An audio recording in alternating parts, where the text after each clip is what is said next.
Assalamualaikum warahmatullahi wabarakatuh.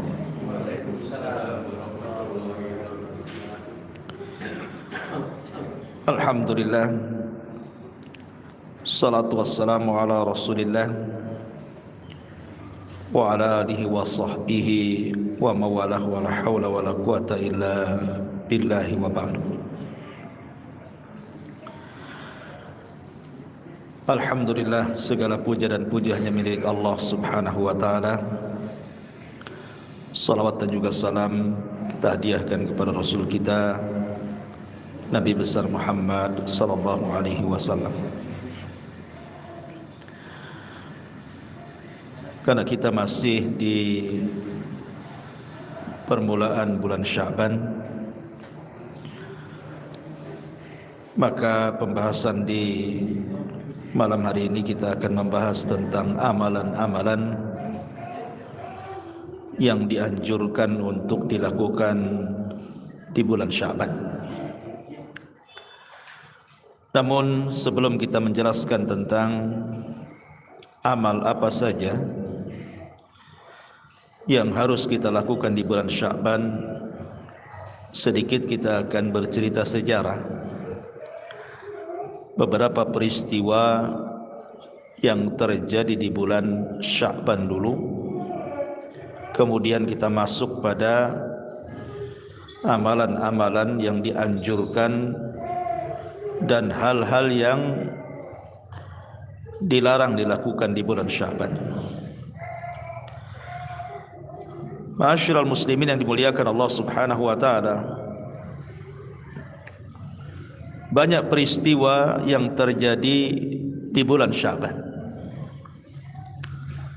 Walaupun secara keutamaan bulan Sya'ban itu bukan bulan hurum, karena bulan hurum itu kan sudah jelas dimulai dari Dzulqa'dah, kemudian Dzulhijjah, kemudian bulan Muharram dan bulan Rajab. Sya'ban tidak termasuk. Artinya secara keutamaan bulan memang tidak ada. Tetapi walaupun demikian, bulan Sya'ban ini bulan bersejarah. Banyak peristiwa besar yang terjadi di bulan Sya'ban ini. Apa saja peristiwa-peristiwa di bulan Sya'ban? Yang pertama, diwajibkannya puasa Ramadan.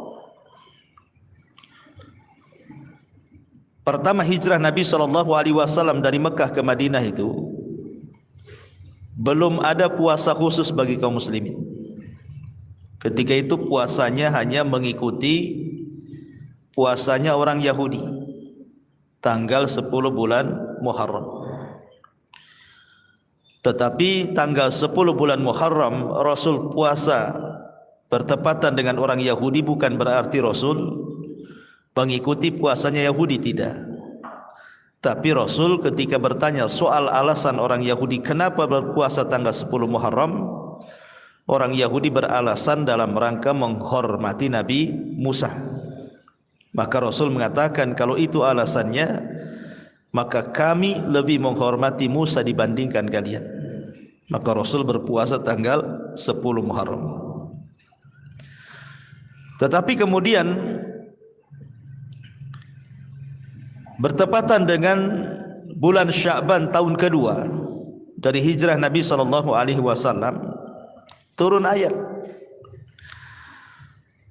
di mana Allah Subhanahu wa taala memerintahkan Rasul untuk berpuasa selama 1 bulan.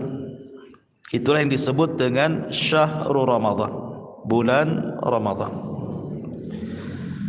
Sehingga puasa tanggal 10 Muharram yang tadinya wajib dimansuh hukumnya menjadi sunnah karena sudah ada puasa Ramadan.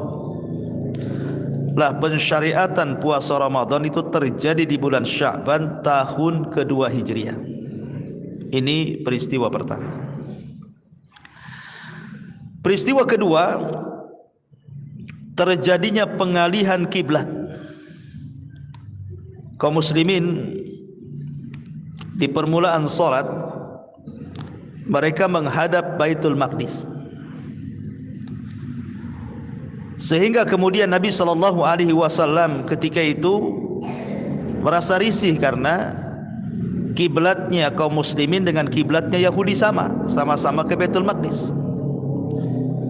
Maka Nabi SAW selalu melihat ke langit. Mudah-mudahan Allah Subhanahu wa taala menurunkan perintah pengalian kiblat sehingga tidak sama antara kiblat kaum muslimin dengan kiblatnya orang-orang Yahudi. Maka turun ayat Al-Baqarah 144. Qad nara taqalluba wajhika fis sama' falanwalliyannaka qiblatan tardaha fawalli wajhaka syatral masjidil haram. Kami melihat, kata Allah, wajahmu yang terus menatap ke langit. Maka Allah mengatakan falanwalliyannaka qiblatan tardaha, baik kami akan palingkan kiblat yang kau sukai, maka arahkanlah wajahmu menuju Masjidil Haram. Maka pengalian kiblat itu terjadi juga di bulan Sya'ban. Dan ini peristiwa yang luar biasa. Akhirnya kaum muslimin punya kiblat sendiri menuju Baitullah Al-Haram. Ini peristiwa yang kedua. Kemudian peristiwa yang ketiga yang terjadi di bulan Sya'ban juga adalah, di antaranya adalah perang besar melawan orang-orang Yahudi yang disebut dengan perang Bani Mustalik. Perang Bani Mustalik. Lah, perang Bani Mustalik ini akhirnya dimenangkan oleh kaum muslimin. Itu pun terjadi di tahun ke-5 Hijriah, dan itu terjadi di bulan Sya'ban. Sehingga kemudian perang ini juga menjadi perang bersejarah, karena setelah perang ini juga Nabi SAW menikah dengan salah seorang yang bernama Juwairiyah. Juwairiyah ini adalah puteri daripada seorang pemimpin namanya Al-Hayyu Al-Harith ibn Dirar, dan itu pemimpinnya.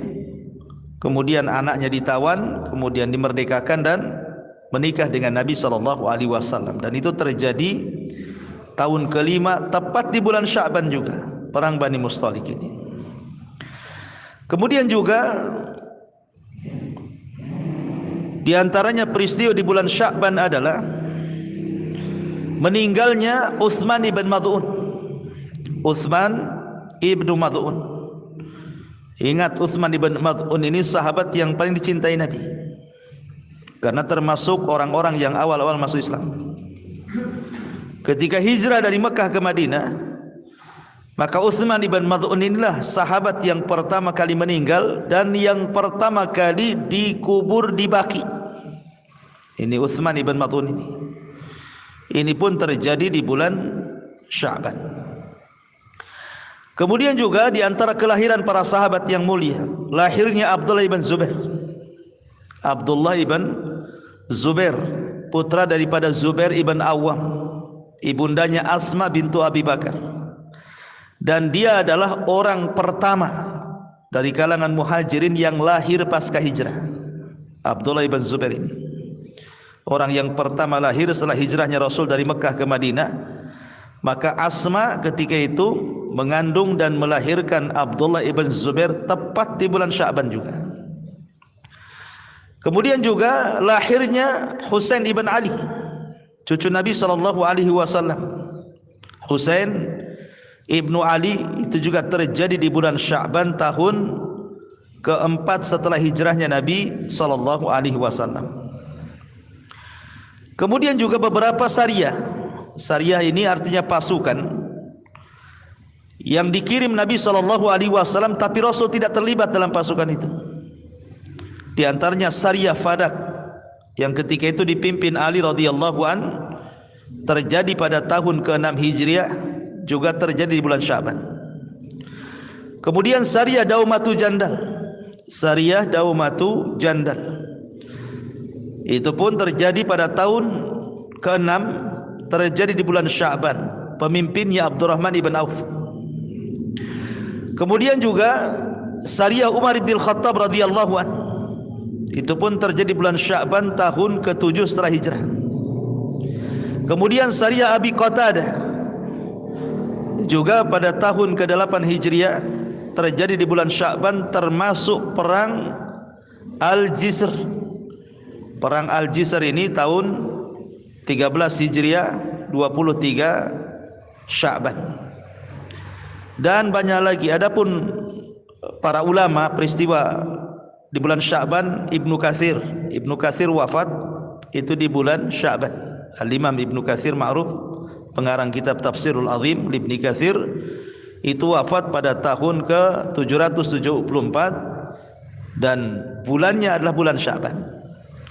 Kemudian juga Al-Imam Ibn Hazm, Imam Ibnu Hazm, seorang ulama Zahiri, itu pun meninggal di bulan Sya'ban, di akhir-akhir bulan Sya'ban tahun 456 Hijriah.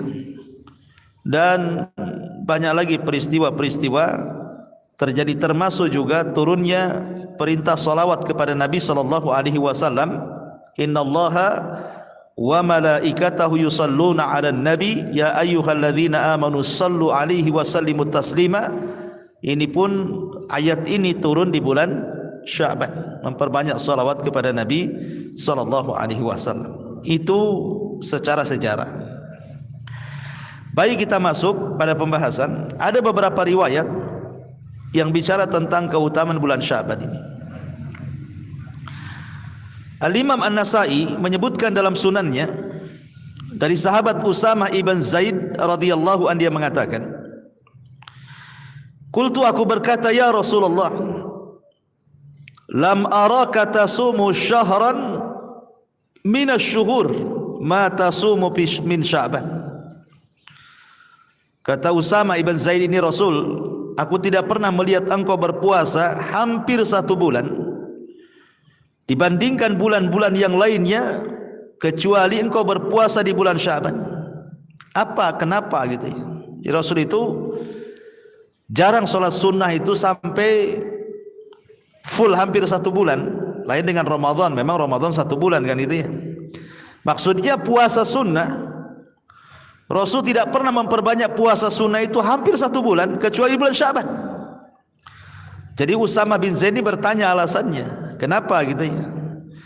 Maka Nabi SAW menjawab, "Dzalika syahrun yaghfulun nasu anhu bainar Rajab war Ramadhan." Karena bulan Sya'ban adalah bulan yang manusia lalai. Manusia melalaikannya karena dia jatuh setelah Rajab dan jatuh setelah Rajab dan Ramadhan. Jadi dia tengah-tengahnya. Dia bulan yang jatuh tengah-tengah antara bulan Rajab dan bulan Ramadhan. Wa huwa syahrun turfa'u fihi al-a'mal ila rabbil alamin. Dan bulan Rajab adalah bulan diangkatnya amal-amal menuju Allah Rabb semesta alam. Fa uhibbu an yurfa amali wa ana shaim. Dan saya suka kalau seandainya amalanku diangkat sementara aku sedang berpuasa. Di sini ada 3 poin dalam hadis Usamah bin Zaid. Poin yang pertama, Nabi SAW ketika ditanya kenapa dia memperbanyak puasa di bulan Sya'ban, karena Sya'ban adalah bulan yang dilalaikan manusia. Bulan yang dilalaikan manusia.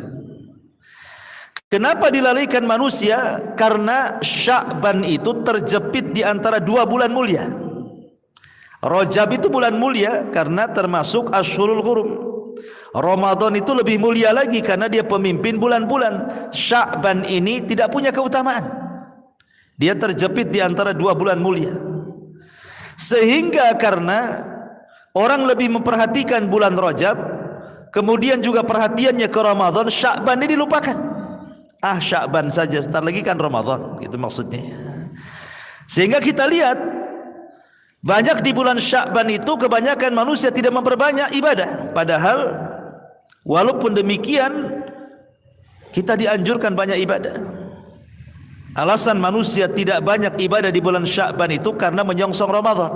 Rata-rata kan sebagian mereka ada yang kerja keras, Satu bulan Sya'ban ini supaya Ramadan tenang-tenang. Ada yang belanja gitu ya, menghabiskan uang di bulan Sya'ban ini supaya Ramadan alasannya tidak keluar lagi. Banyak perkara-perkara yang manusia dilupakan gitu ya. Alasannya menyongsong Ramadan, tetapi malah kemudian meremehkan amalan-amalan di bulan Sya'ban. Makanya kenapa Rasul mengatakan Sya'ban ini terkadang bulan yang dilalaikan manusia, karena terjepit di antara dua bulan mulia. Padahal dalam kaidah para ulama bahwa mengamalkan sesuatu di waktu yang manusia melalaikannya berarti amalan itu memiliki pahala besar. Kalau seandainya antum melakukan amalan soleh di waktu yang manusia melalaikannya, maka amal soleh yang antum lakukan itu lebih besar pahalanya. Contoh, umpamanya waktu duha, mulai jam terbit matahari sampai waktu zuhur, itu disebut waktu duha namanya. Ya. Waktu duha itu adalah waktu yang dilalaikan manusia. Kenapa waktu duha dari terbit matahari sampai zuhur itu disebut waktu yang dilalaikan manusia? Karena itu waktu-waktu di mana manusia sibuk mencari dunia. Yang kantor ke kantor, yang pasar ke pasar, yang ke ladang ke ladang, yang kerja di jalan di jalan.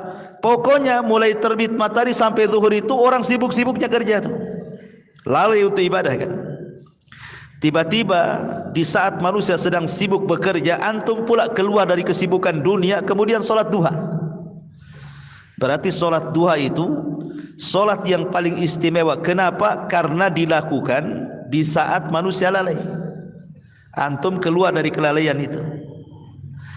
Maka sama dengan Sya'ban juga. Kalau Sya'ban ini orang lalai dengan bulan Sya'ban karena memikirkan menyongsong Ramadan, sibuk mengumpulkan dunia. Tiba-tiba antum kemudian keluar dari kesibukan itu, antum pikir justru ini bulan kesempatan untuk beramal soleh menyongsong Ramadan, bukan mencari dunia. Maka amalan yang antum lakukan di bulan Sya'ban ini lebih istimewa. Karena apa? Karena dilakukan di saat lalainya manusia. Ini satu perkara. Perkara yang kedua, bahwa amalan yang dilakukan saat lalai manusia itu menunjukkan keikhlasan. Menunjukkan keikhlasan. Seperti yang saya contohkan tadi, orang ketika sibuk bekerja, tiba-tiba antum keluar dari kesibukan orang, tiba-tiba sholat. Itu tidak bisa dilakukan kecuali orang ikhlas. Tidak bisa dilakukan kecuali orang ikhlas, ikhwan. Coba orang sibuk bekerja di pasar, di kantor, di ladang, di jalan, tiba-tiba antum nyempatkan dirilah waktu di tengah-tengah kerja itu, entah datang antum di pasar itu pas jam 9, jam 10, nyempatkan sebentar ke sini, kemudian sholat duha, kemudian balik lagi. Itu tidak bisa dilakukan kecuali orang ikhlas, ikhwan. Ya, sebab kalau tidak ikhlas kan mikir, ini ke masjid ini jauh juga, nanti banyak yang beli, macam mana dagangan, macam-macam kan berpikirnya kan. Nah, sehingga orang yang melakukan hal-hal yang waktu-waktu dilalaikan manusia itu menunjukkan keikhlasan dia. Ini poin yang kedua. Poin yang ketiga, bahwa ketika kita keluar dari kelalaian manusia, itu menunjukkan apa? Kita memiliki amalan yang tersembunyi antara kita dengan Allah. Karena di waktu manusia sedang mengejar dunia lalai dengan ibadah itu, manusia tidak memperhatikan orang. Karena mereka sibuk sendiri-sendiri kan. Yang kerja di ladang sibuk dengan ladangnya, yang kerja di kantor sibuk dengan kantornya, yang di pasar ya sibuk dengan pasarnya. Tidak mungkin memperhatikan orang. Sehingga kalau dia keluar dari kelalaian orang itu, hakikatnya dia sedang melakukan amalan yang bersendirian antara dia dengan Allah Subhanahu wa taala, dan itu amalan yang luar biasa. Amalan yang tidak ada yang tahu kecuali dia dengan Allah Subhanahu wa taala saja. Saya contohkan hadis Abu Umamah. Ketika Nabi sallallahu alaihi wasallam tergerak untuk datang ke masjid di luar waktu salat, ketika waktu duha. Kan orang lagi sibuk tuh di masjid, nggak ada orang. Nabi datang ke masjid. Tentu yang menggerakkan Allah untuk Rasul itu datang ke masjid. Rupanya dalam masjid itu ada seorang laki-laki, namanya Abu Umamah. Kemudian Nabi SAW mengatakan, ya Aba Umamah, ngapain kau di masjid? Ini bukan waktu solat, katanya. Ini waktunya orang kerja, ngapain kau di sini? Maka Abu Umamah mengatakan, ya Rasulullah, humumun lazimatni wa duyunun. Rasul, bingung aku, katanya. Keluh kesah, gelisah, banyak hutang, Rasul, katanya. Maka Nabi SAW mengatakan, ya Aba Umamah, maukah ku ajarkan kepadamu satu kalimat yang kalau kau baca di pagi dan sore hari, ku jamin bingungmu hilang, hutangmu terlunasi, katanya. Maka Abu Umamah mengatakan, tentu wahai Rasul. Apa kalimat-kalimat itu? Maka Nabi SAW mengatakan, Qul ya Aba Umamah, katakan ya Aba Umamah, Allahumma inni a'udzubika minal hammi wal hazan. Ya Allah, aku berlindung kepadamu minal hammi wal hazan, dari kebingungan dan kesedihan. Minal ajzi wal kasal, dari kelemahan dan juga kemalasan. Minal jubni wal bukhli, dari ketakutan dan kebakhilan. Wa min ghalabatil daini wa qahrir rijal, dan berlindung kepadamu ya Rabb dari terkalahkan hutang atau dikalahkan manusia. Maka Abu Umamah mengatakan, ketika aku terus melakukan amalan ini pagi dan petang, maka dalam waktu yang sebentar Allah hilangkan duka citaku dan Allah lunasi hutang-hutangku. Syahidnya di sinilah Abu Umamah bersendirian dengan Allah. Ketika dia sedih, stres, banyak hutang, banyak masalah, kemana dia mengadu? Ke masjid. Karena masjid itulah silah antara kita dengan Allah. Hubungan kita dengan Allah itu paling dekat di masjid. Makanya Abu Umamah ketika ada masalah masuk ke masjid, kemudian sholat, berdoa, dan Allah kabulkan diutusnya Rasul SAW. Dilangkahkan kakinya menuju masjid. Siapa yang melangkahkan kaki Rasul ke masjid kalau bukan karena Allah? Siapa yang menggerakkannya? Doanya Abu Umamah. Ya. Jadi amalan bersendirian dengan Allah itu bisa menggerakkan semuanya. Jadi itu amalan yang luar biasa. Lah orang yang melakukan amalan di bulan Sya'ban itu hakikatnya dia sedang bersendirian dia dengan Allah, karena bulan ini bulan dilalaikan manusia. Ini 3 poin. Yang pertama, bahwa bulan Sya'ban itu bulan yang dilalaikan manusia antara Rajab dan Ramadan. Yang kedua, dalam hadis ini Nabi SAW mengatakan, wa huwa syahrun turfa'u fihi al-a'mal ila rabbil alamin. Bulan Sya'ban itu adalah bulan diangkatnya amal-amalan menuju Rabbul Alamin, Allah Subhanahu wa taala. Ma'asyiral muslimin yang dimuliakan Allah Azza wa Jalla, kita tahu bahwa amalan kita ini diangkat oleh Allah Subhanahu wa taala lewat para malaikat itu di tiga waktu. Di 3 waktu. Maksudnya ada yang sifatnya harian, ada yang sifatnya pekanan, mingguan, ada yang sifatnya tahunan. Adapun yang sifatnya harian itu berdasarkan hadis Nabi SAW. Kata Nabi SAW, yata'aqabuna fikum malaikatul laili wa malaikatun nahar. Jadi Allah Subhanahu wa taala setiap hari itu menugaskan ada malaikat-malaikat itu yang mencatat kebaikan. Ada yang mencatat di siang hari, ada yang mencatat di malam hari. Malaikat ini tugasnya mencatat kebaikan saja. Dia tidak mencatat keburukan. Karena sudah ada Raqib dan Atid.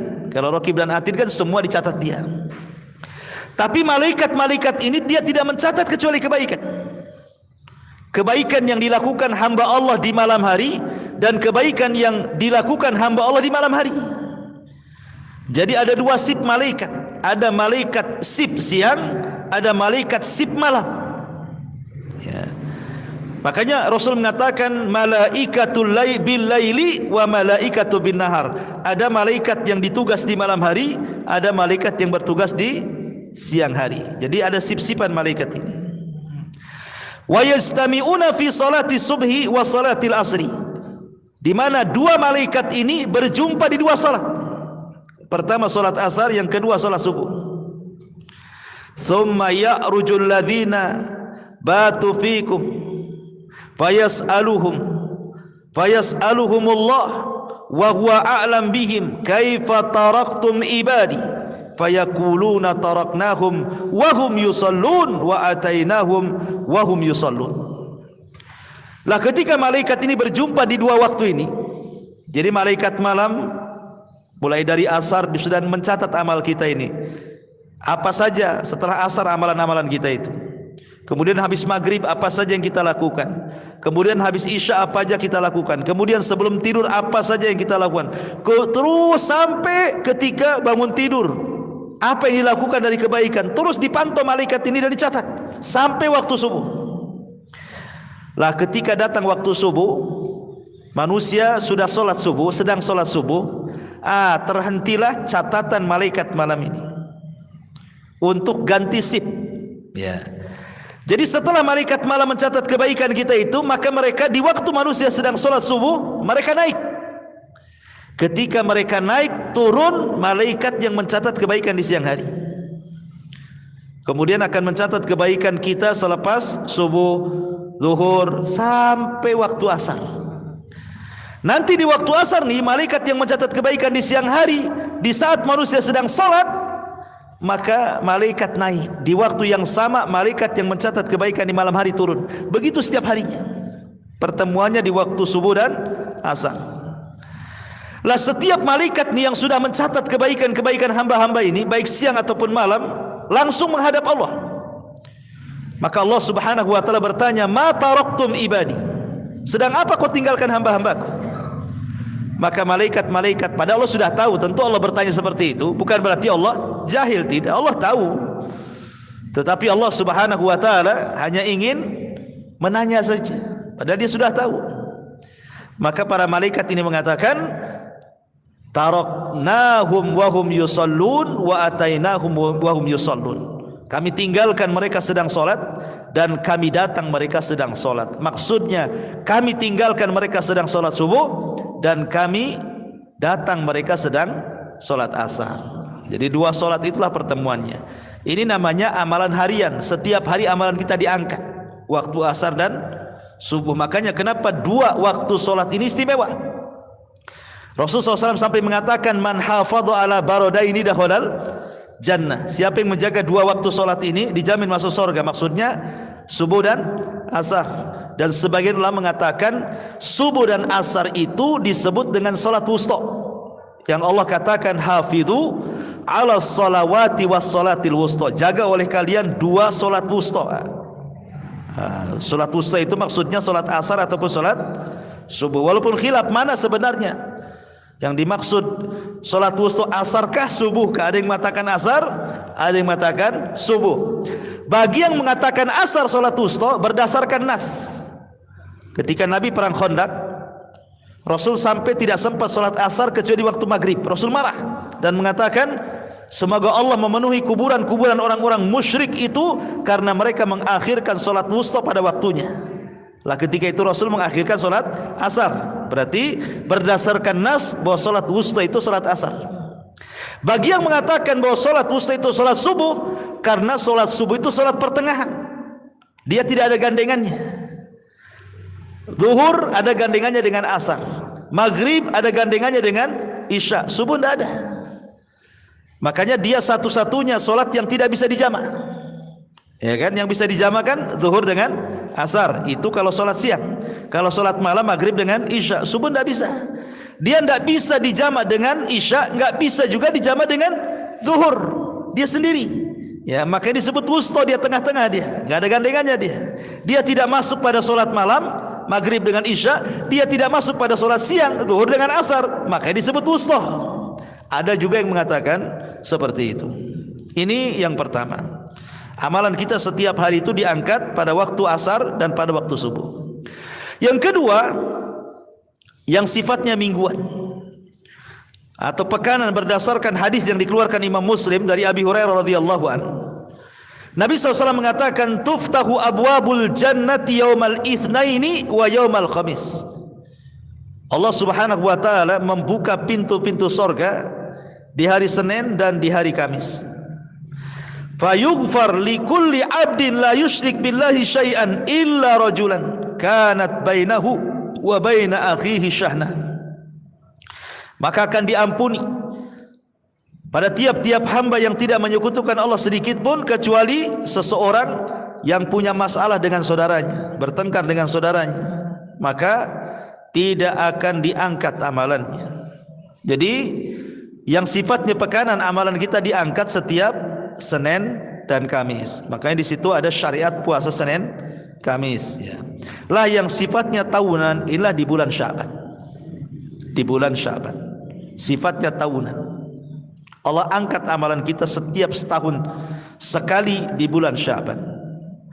Tetapi perlu diketahui bahwa tidak ada satupun riwayat yang sahih, tidak ada satupun riwayat yang sahih yang bicara tentang keutamaan nisfu Sya'ban. Tidak ada. Tidak ada satupun riwayat yang sahih, sekali lagi, yang berbicara tentang keutamaan nisfu Sya'ban, pertengahan Sya'ban, kecuali satu riwayat. Satu riwayat. Inilah satu-satunya hadis yang disahihkan oleh Syekh Nasiruddin Al-Albani rahimahullah ta'ala. Tapi dari sekian banyaknya hadis tentang keutamaan nisfu Sya'ban itu tidak ada, kecuali satu saja, disebutkan oleh Syekh Nasiruddin Al-Albani rahimahullah ta'ala dalam Silsilah As-Sahihah, yaitu riwayat dari Ibnu Majah dari sahabat Abi Musa Al-Asy'ari radhiyallahu an, dari Nabi sallallahu alaihi wasallam, Rasul bersabda, innallaha la yattali'u fi lailatin nisfi min Sya'ban fayaghfiru li jami'i khalqihi illa li musyrikin aw munafiq. Sesungguhnya Allah akan menampakkan di malam pertengahan Sya'ban, dan Allah akan mengampuni seluruh makhluknya kecuali dua orang. Pertama orang musyrik, yang kedua orang munafik. Orang musyrik dan orang munafik. Dalam riwayat, orang-orang yang ada dalam hatinya syahna, permusuhan antara dia dengan orang lain.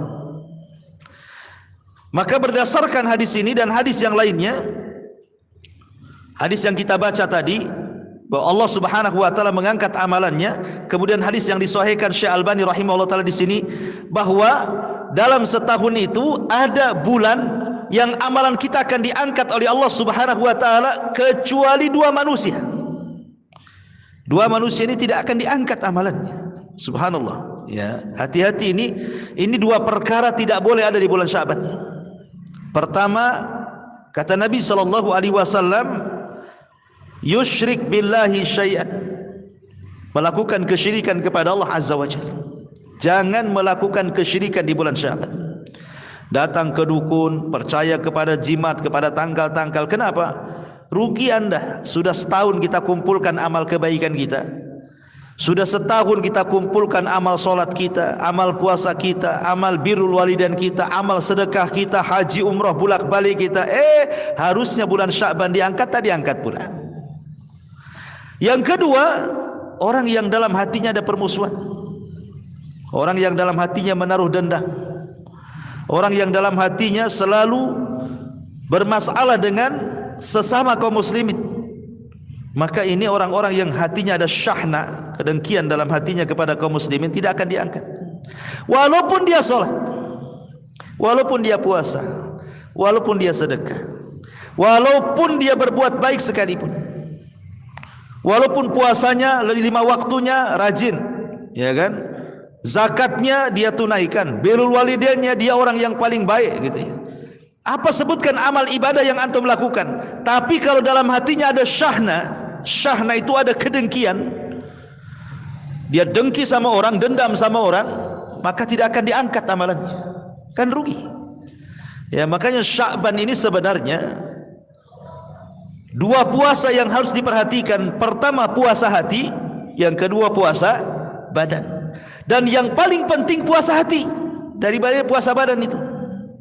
Karena puasa hatilah yang menentukan diangkatnya puasa badan. Kalau badannya berpuasa tapi hatinya tidak berpuasa, masih dendam sama orang, dengki sama orang, hasad sama orang, percuma puasanya bulan Sya'ban itu. Bahkan hanya percuma bulan puasa di bulan Sya'ban saja. Puasa sebelum-sebelumnya yang kita lakukan 1 tahun itu nggak diangkat oleh Allah laporannya. Makanya kenapa penting di bulan Sya'ban itu puasakan hati, setelah itu baru puasakan badan. Ya, ini poin yang kedua dari hadis ini. Kemudian poin yang ketiga, Nabi SAW mengatakan fa'uhibbu an yurfa amali wa ana shaim, dan saya ingin ketika amalanku diangkat saya sedang berpuasa. Ini sedikit yang kita akan bahas agak panjang tentang puasa di bulan Sya'ban. Ma'asyiral muslimin yang dimuliakan Allah Azza wa Jal, banyak riwayat saya katakan tadi bahwa Nabi SAW itu sering berpuasa di bulan Sya'ban.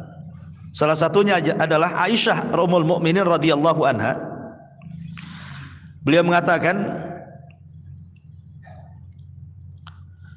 lam yakunin Nabi sallallahu alaihi wasallam yasumu syahran akthar min Sya'ban.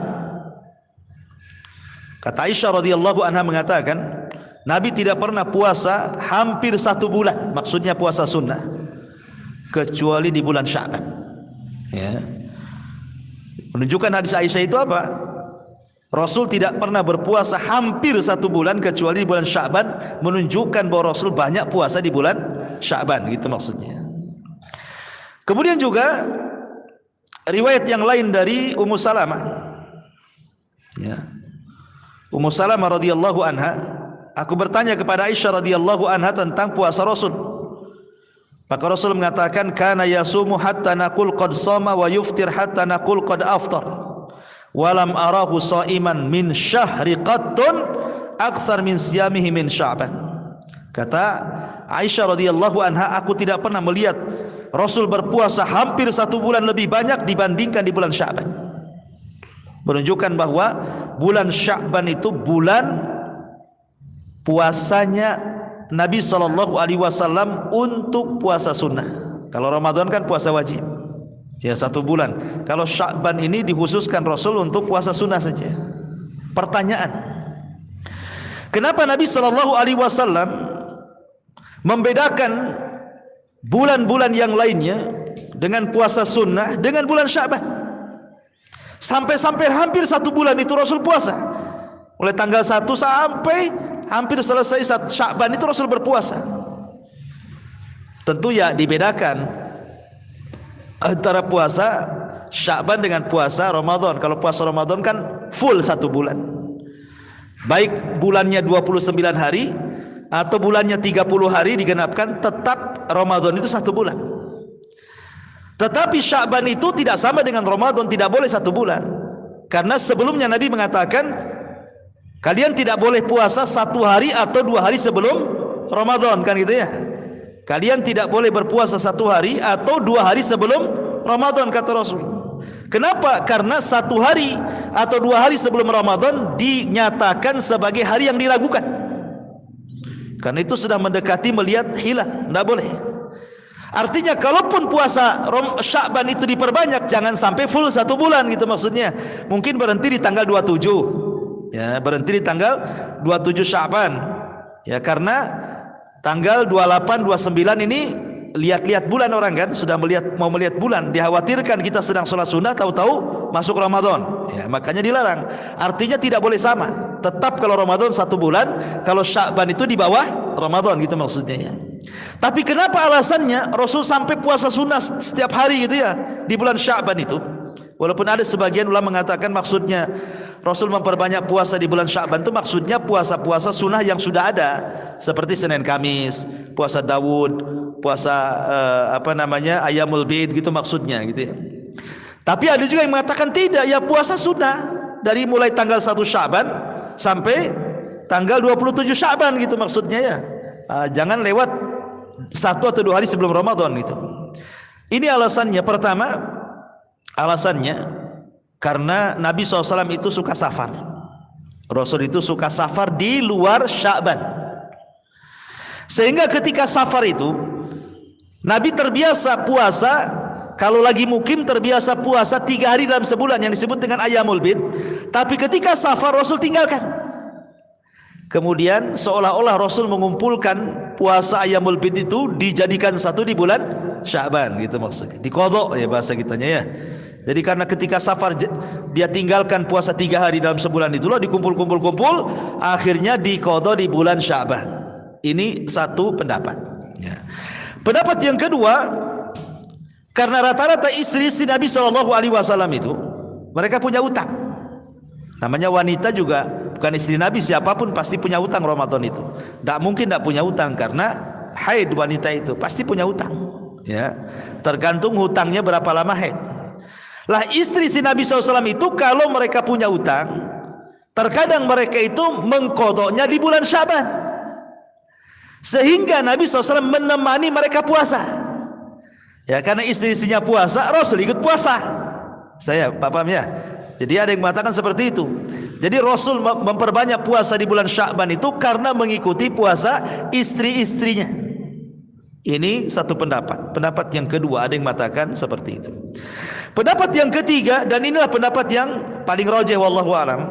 Ya, maksudnya pendapat inilah yang lebih banyak dipilih para ulama karena bulan Sya'ban itu bulan yang dilalaikan manusia, yang sudah saya jelaskan tadi.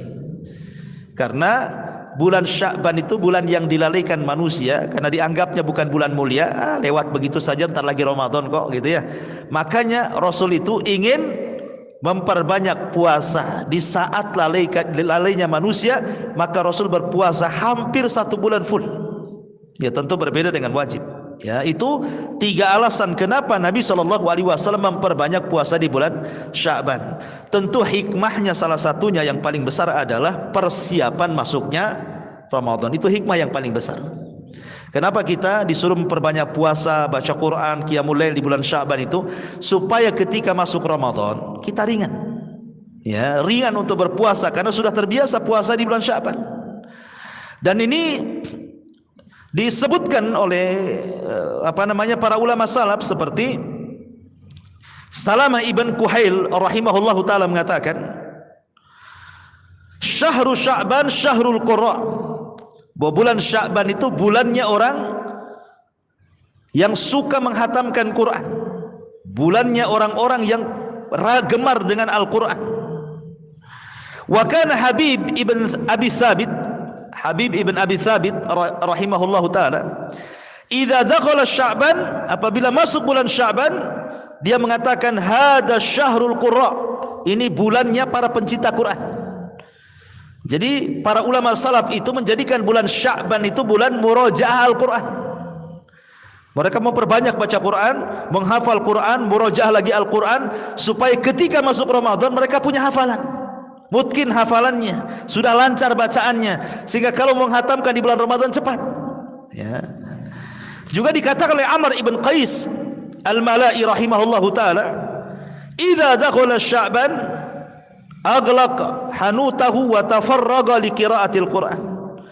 Apabila bulan Sya'ban datang, maka Amr ibn Qais ini dia tutup pintunya, dia tidak menerima tamu, dia habiskan untuk membaca Al-Quran.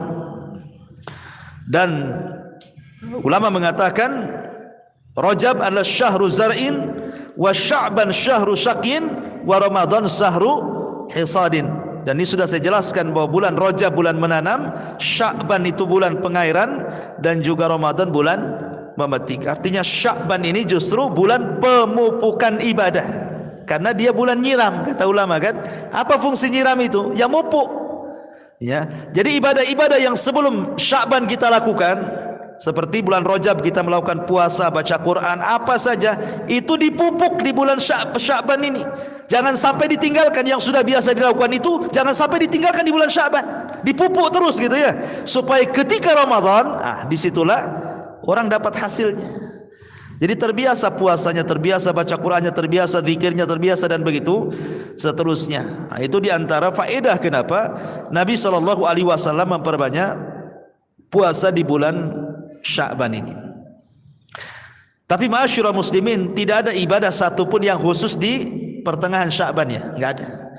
Ingat, karena ada sebagian masyarakat yang mengkhususkan nisfu Sya'ban, tidak ada. Karena tidak ada riwayatnya masalahnya. Semua riwayatnya lemah masalahnya. Tidak ada yang sahih tentang keutamaan nisfu Sya'ban itu, kecuali satu hadis tadi saja. Hadis tentang Allah menampakkan kepada hamba-hambanya mengampuni semua makhluk-makhluknya kecuali orang musyrik dan munafik dalam riwayat kecuali orang musyrik dan orang yang menaruh dendam.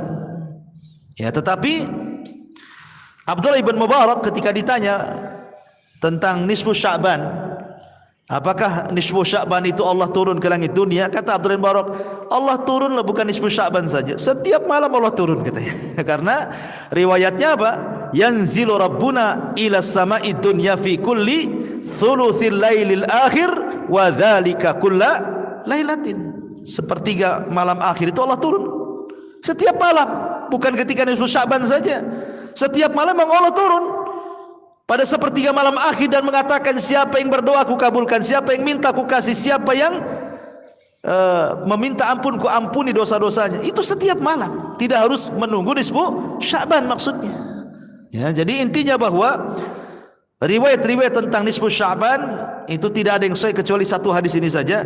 Termasuk juga hadis tentang larangan berpuasa setelah pertengahan Sya'ban. Kan ada hadis yang mengatakan dalam hadis Nabi SAW, idzan tasafa Sya'ban fala tasumu hatta yakuna Ramadan.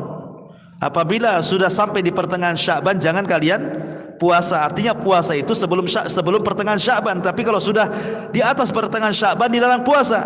Hadis ini batil. Hadis ini tidak benar. Jadi kita boleh puasa. Buktinya Rasul mengatakan kalian boleh berpuasa asal jangan 1 hari atau 2 hari sebelum Ramadan, menunjukkan bahwa sebelumnya boleh puasa. Ya kan? Sebelumnya boleh puasa. Kemudian Rasul mengatakan, saya ingin memperbanyak puasa supaya ketika amalanku diangkat aku sedang berpuasa. Nah, berarti hadis tentang masalah larangan tidak boleh puasa setelah pertengahan Sya'ban, hadis ini lemah. Ya, hadis ini tidak bisa dijadikan hujjah oleh para ulama. Taib. Lalu apa saja secara umum amalan-amalan yang dianjurkan di bulan Sya'ban itu? Apa yang harus kita lakukan selama Sya'ban ini lewat dari kita ini?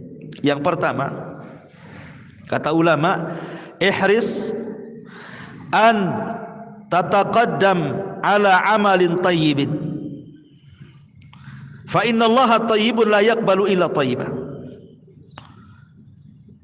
Berusahalah kita untuk mencari amal-amal yang baik.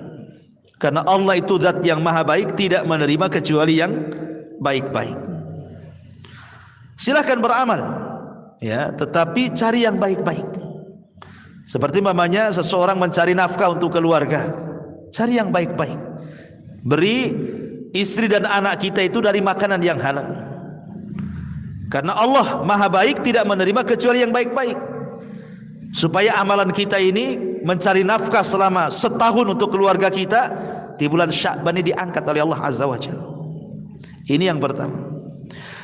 Yang kedua, iqran amalaka bil ikhlas. Usahakan di bulan Sya'ban ini berusaha untuk ikhlas.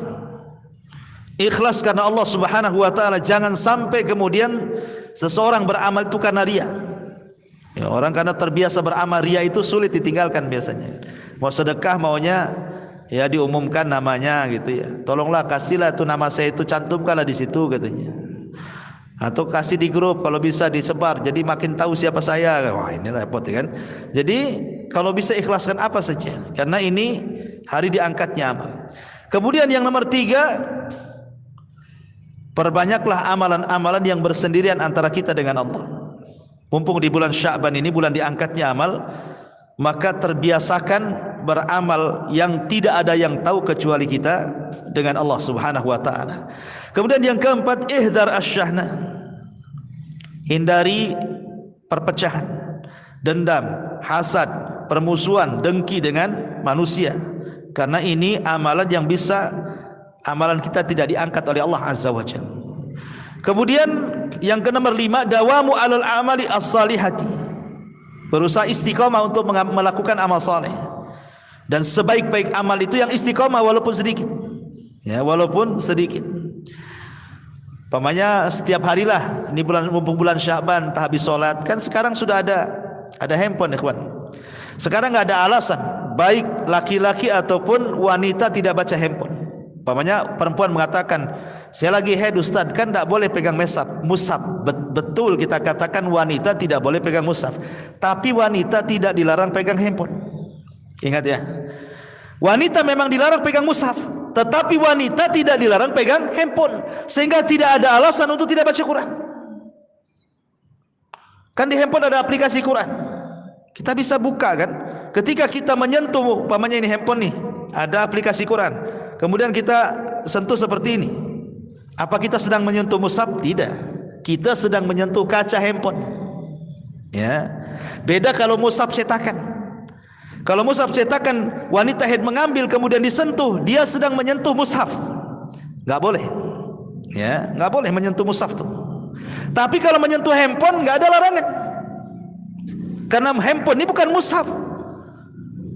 Kenapa dikatakan bukan mushaf? Karena handphone ini mushafnya kadang tenggelam, kadang muncul, tergantung kita. Kadang kita bisa tenggelamkan, kita alih program lain hilang dia. Kalau kita munculkan, kita tombol muncul lagi kan gitu ya. Berarti ini bukan mushaf. Ini hanya alat elektronik saja. Makanya para ulama kontemporer ketika membahas masalah hukum mushaf elektronik dengan mushaf cetakan yang ma'ruf Utsmani, itu beda. Kalau mushaf elektronik ini bukan mushaf, sehingga siapapun boleh memegang, termasuk juga antum meletakkan di mana saja boleh. Ya kan? Asal ketika tidak nampak program mushafnya. Pamannya lagi ada Qur'annya, tidak boleh asal letak aja antum. Tapi kalau sudah antum hilangkan, antum cari program lain, kemudian tertutup program mushafnya, kemudian kita katakan handphonenya saya letak begini, di mana saja boleh. Tapi mushaf nggak boleh antum sembarang. Ya, karena antum suka letak di mana-mana kan handphone itu kan, sembarang kan. Kadang keduduk pula kan gitu ya, nggak sadar kan.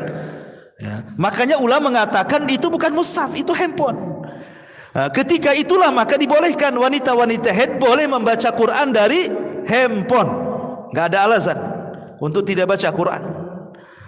Kalau beralasan karena megang mushaf, itu bukan mushaf, nggak ada alasan lagi. Cuman ingat, walaupun demikian tidak boleh dimasukkan ke kamar mandi ketika masih muncul program Qurannya, walaupun satu ayat tak boleh. Kalau memang ingin masuk kamar mandi, ya dihilangkan dulu programnya, baru masuk kamar mandi boleh. Tapi mushaf tidak boleh, walaupun sudah ditutup gitu kan, kamar mandi tidak boleh. Kan itu ya. Nah, itulah perbedaan mushaf elektronik dengan mushaf Al-Quran ya kan. Artinya di bulan Sya'ban ini perbanyak wanita-wanita yang haid pun baca Quran, gak apa-apa. Jangan dari mushaf, dari mushaf elektronik, maksudnya dari handphone, nggak ada alasan ya, nggak ada uzur lagi. Sekarang Allah mudahkan loh, dengan adanya handphone itu Allah mudahkan. Dulu kita bawa Quran kemana-mana malu, kalau kita bawa nenteng-nenteng mushaf kemana-mana malu ya kan, apalagi anak-anak muda ya. Tapi sekarang bawa handphone kemana-mana, justru kalau tidak bawa handphone malu. Terbalik ya, orang sekarang kalau tidak bawa handphone malu kan. Artinya di tangan itu ada mushaf terus, kita bisa bawa mushaf kemana-mana sekarang. Nggak ada alasan antum tidak baca mushaf lagi, karena handphone udah, kalau ketinggalan aja masih terpikir ketinggalan handphone dibandingkan ketinggalan dompet. Jadi nggak ada alasan lagi untuk tidak baca Quran dari handphone.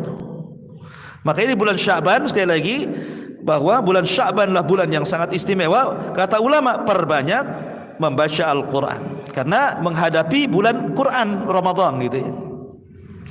Kemudian juga perbanyak doa, an yatakabbalallahu minka, semoga Allah Subhanahu wa taala menerima amalan-amalan kita kepada Allah Subhanahu wa taala di bulan Sya'ban ini, dan berdoa kepada Allah juga agar kita diberikan usia panjang sehingga bisa menyongsong Ramadan.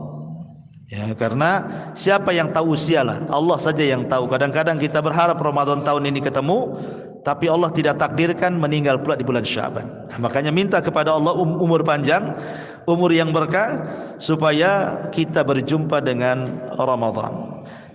Lalu apa saja secara umum amalan-amalan yang dianjurkan di bulan Sya'ban itu? Apa yang harus kita lakukan selama Sya'ban ini lewat dari kita ini?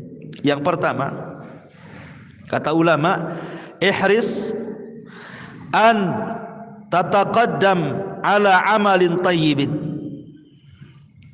fa inna Allaha tayyibun la yaqbalu illa tayyiban. Berusahalah kita untuk mencari amal-amal yang baik, karena Allah itu zat yang maha baik, tidak menerima kecuali yang baik-baik. Silahkan beramal ya, tetapi cari yang baik-baik.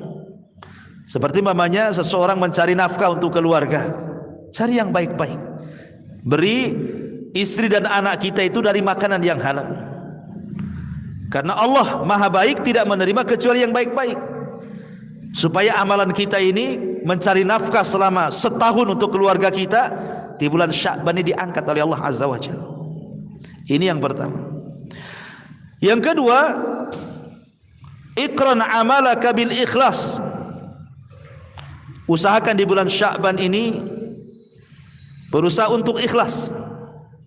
Ikhlas karena Allah Subhanahu wa taala. Jangan sampai kemudian seseorang beramal itu karena riya. Ya, orang karena terbiasa beramal, riya itu sulit ditinggalkan biasanya. Mau sedekah maunya ya diumumkan namanya gitu ya. Tolonglah kasihlah itu nama saya, itu cantumkanlah di situ katanya. Atau kasih di grup kalau bisa disebar, jadi makin tahu siapa saya. Wah, ini repot ya kan. Jadi kalau bisa ikhlaskan apa saja, karena ini hari diangkatnya amal. Kemudian yang nomor 3, perbanyaklah amalan-amalan yang bersendirian antara kita dengan Allah.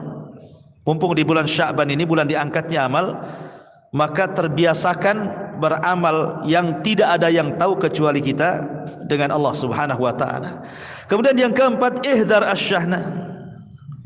Hindari perpecahan, dendam, hasad, permusuhan, dengki dengan manusia. Karena ini amalan yang bisa amalan kita tidak diangkat oleh Allah Azza wa Jalla. Kemudian yang ke nomor 5, dawamu alal amali as-salihati. Berusaha istiqamah untuk melakukan amal saleh. Dan sebaik-baik amal itu yang istiqamah walaupun sedikit. Ya, walaupun sedikit. Pamannya setiap harilah, ini bulan Sya'ban, tak habis sholat. Kan sekarang sudah ada handphone, ikhwan. Sekarang nggak ada alasan baik laki-laki ataupun wanita tidak baca handphone. Pamannya perempuan mengatakan, saya lagi haid Ustaz, kan tidak boleh pegang mushaf. Betul, kita katakan wanita tidak boleh pegang mushaf, tapi wanita tidak dilarang pegang handphone. Ingat ya, wanita memang dilarang pegang mushaf, tetapi wanita tidak dilarang pegang handphone, sehingga tidak ada alasan untuk tidak baca Quran. Kan di handphone ada aplikasi Quran, kita bisa buka kan. Ketika kita menyentuh, umpamanya ini handphone nih, ada aplikasi Quran, kemudian kita sentuh seperti ini, apa kita sedang menyentuh mushaf? Tidak, kita sedang menyentuh kaca handphone. Ya, beda kalau mushaf cetakan. Kalau mushaf cetakan, wanita haid mengambil kemudian disentuh, dia sedang menyentuh mushaf, nggak boleh. Ya, nggak boleh menyentuh mushaf tuh. Tapi kalau menyentuh handphone nggak ada larangan, karena handphone ini bukan mushaf. Kenapa dikatakan bukan mushaf? Karena handphone ini mushafnya kadang tenggelam, kadang muncul, tergantung kita. Kadang kita bisa tenggelamkan, kita alih program lain hilang dia. Kalau kita munculkan, kita tombol muncul lagi kan gitu ya. Berarti ini bukan mushaf. Ini hanya alat elektronik saja. Makanya para ulama kontemporer ketika membahas masalah hukum mushaf elektronik dengan mushaf cetakan yang ma'ruf Utsmani itu beda. Kalau mushaf elektronik ini bukan mushaf, sehingga siapapun boleh memegang, termasuk juga antum meletakkan di mana saja boleh.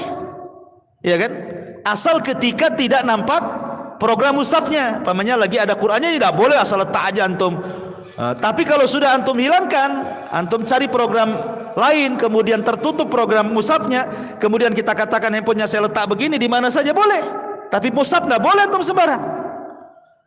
Ya, karena antum suka letak di mana-mana kan handphone itu kan, sembarang kan, kadang keduduk pula kan gitu ya, nggak sadar kan. Ya. Makanya ulama mengatakan itu bukan mushaf, itu handphone.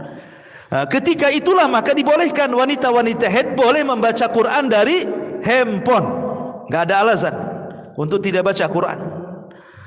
Kalau beralasan karena megang mushaf, itu bukan mushaf, nggak ada alasan lagi. Cuman ingat, walaupun demikian tidak boleh dimasukkan ke kamar mandi ketika masih muncul program Qurannya, walaupun satu ayat tak boleh. Kalau memang ingin masuk kamar mandi, ya dihilangkan dulu programnya, baru masuk kamar mandi boleh. Tapi mushaf tidak boleh, walaupun sudah ditutup gitu kan, kamar mandi tidak boleh. Kan itu ya. Nah, itulah perbedaan mushaf elektronik dengan mushaf Al-Quran ya kan. Artinya di bulan Sya'ban ini perbanyak wanita-wanita yang haid pun baca Quran, gak apa-apa, jangan dari mushaf, dari mushaf elektronik, maksudnya dari handphone, nggak ada alasan ya, nggak ada uzur lagi. Sekarang Allah mudahkan loh, dengan adanya handphone itu Allah mudahkan. Dulu kita bawa Quran kemana-mana malu. Kalau kita bawa nenteng-nenteng mushaf kemana-mana malu, ya kan? Apalagi anak-anak muda. Ya. Tapi sekarang bawa handphone kemana-mana, justru kalau tidak bawa handphone malu. Terbalik. Ya, orang sekarang kalau tidak bawa handphone malu kan? Artinya di tangan itu ada mushaf terus. Kita bisa bawa mushaf kemana-mana sekarang. Nggak ada alasan antum tidak baca mushaf lagi karena handphone udah. Oh, kalau ketinggalan aja masih terpikir ketinggalan handphone dibandingkan ketinggalan dompet. Jadi nggak ada alasan lagi untuk tidak baca Quran dari handphone. Maka ini bulan Sya'ban, sekali lagi bahwa bulan Sya'ban lah bulan yang sangat istimewa. Kata ulama, perbanyak membaca Al-Quran karena menghadapi bulan Quran Ramadan gitu ya. Kemudian juga perbanyak doa, an yatakabbalallahu minka, semoga Allah Subhanahu wa taala menerima amalan-amalan kita kepada Allah Subhanahu wa taala di bulan Sya'ban ini, dan berdoa kepada Allah juga agar kita diberikan usia panjang sehingga bisa menyongsong Ramadan. Ya, karena siapa yang tahu usialah, Allah saja yang tahu. Kadang-kadang kita berharap Ramadan tahun ini ketemu, tapi Allah tidak takdirkan meninggal pula di bulan Sya'ban. Nah, makanya minta kepada Allah umur panjang, umur yang berkah, supaya kita berjumpa dengan Ramadan. Ini diantara amalan-amalan yang dianjurkan di bulan Sya'ban secara umum. Wallahu a'lam bishawab. Mudah-mudahan ada manfaatnya. Karena kondisi juga masih kurang fit, ikhwan. Ya, kita cukup sampai di sini. Subhanakal bihamdika, asyhadu an la ilaha illa anta astaghfiruka wa atubu ilaik. Allahu ta'ala. Assalamualaikum warahmatullahi wabarakatuh.